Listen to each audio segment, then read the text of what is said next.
सूर्य वंश में भगवान राम जी आए हैं। कथा तो बहुत विस्तार है, लेकिन ज्यादा विस्तार ना करते हुए बस आप इतना समझ लीजिए कि भगवान नारायण के नाभि से कमल, कमल से ब्रह्मा, ब्रह्मा से मरीचि, मरीचि से कश्यप, कश्यप से कश्यप के भगवान विवस्वान सूर्य हुए हैं।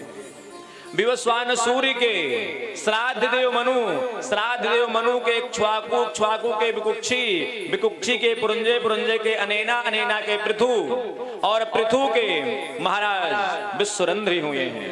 विश्वरंध्र के चंद्र, चंद्र के यौनाश्व, यौनाश्व के सावस्त, सावस्त के बृहदाश्व, बृहदाश्व के कुवलयाश्व, कुवलयाश्व के दृढ़ाश्व, दृढ़ाश्व के हरियस्व, और हरियस्व के महाराज बरहणास्व हुए हैं। बरहणास्व के महाराज कृशास्व, कृशास्व के सेनजित, और सेनजित के महाराज यौनास्व हुए हैं।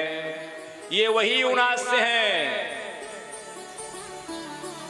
जो पुत्र होने वाले कलश के जल को पी गए थे। तो जब राजा जल पी गए तो गर्भवती की जगह पर गर्भवता हो गए, और इनके द्वारा एक बालक का जन्म हुआ जिसका नाम पड़ा मानधाता। महाराज यौनास्व के मानधाता हुए हैं। मानधाता के पुरकुश, पुरकुश के त्रैदस्यु, त्रैदस्यु के अनरण्य, अनरण्य के हरियस्व, हरियस्व के प्राणूण, और प्राणूण के त्रिबंधन, त्रिबंधन के सत्यव्रत महाराज हुए हैं।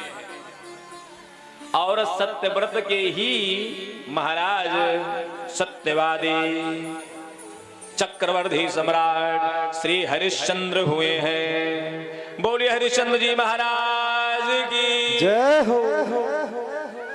हरिश्चंद्र जी इन्हीं के महाराज रोहित हुए हैं। रोहित के हरित, हरित के चंप, चंप के सुदेव, सुदेव के विजय, विजय के भरुक, भरुक के ब्रिक, ब्रिक के बाहुक, और महाराज बाहुक के सगर हुए हैं। सगर के असमंजस, असमंजस के दिलीप, दिलीप के भगीरथ, और भगीरथ के श्रुत, श्रुत के नाभ, नाभ के सिंधुद्वीप, सिंधुद्वीप के आयुतायु, आयुतायु के ऋतुपर्ण, ऋतुपर्ण के महाराज सर्वकाम हुए हैं। और सर्वकाम के सुदास, सुदास के सौदास, और सौदास के अस्मक, अस्मक के मूलक, मूलक के दशरथ, दशरथ के एडबिट, और एडबिट के महाराज विश्वसाह हुए हैं। विश्वसाह के खटवांग, खटवांग के महाराज दीर्घबाहु, और दीर्घबाहु के महाराज रघु हुए हैं।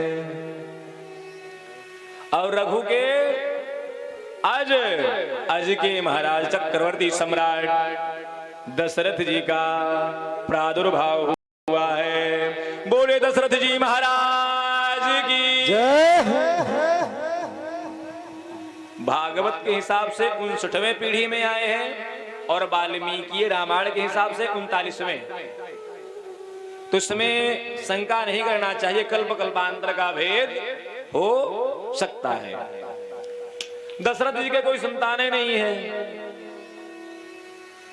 ये विचार करते हैं कि बताओ हमारे अभी तक कोई पुत्र नहीं हुआ है, पुत्र की प्राप्ति कैसे हो।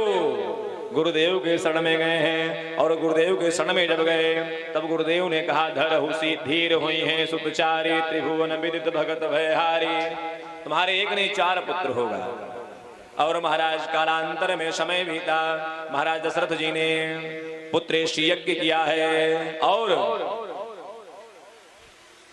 महाराज अग्नि देवता प्रकट हुए हैं, पायस दिया है, तीनों रानियों को खिलाया है महाराज। और मैया कौशल्या जी के गर्भ से राम जी का जन्म हुआ, कैकेयी मैया के गर्भ से महाराज भरत जी का जन्म हुआ, सुमित्रा मैया के गर्भ से शत्रुघ्न और लक्ष्मण जी का।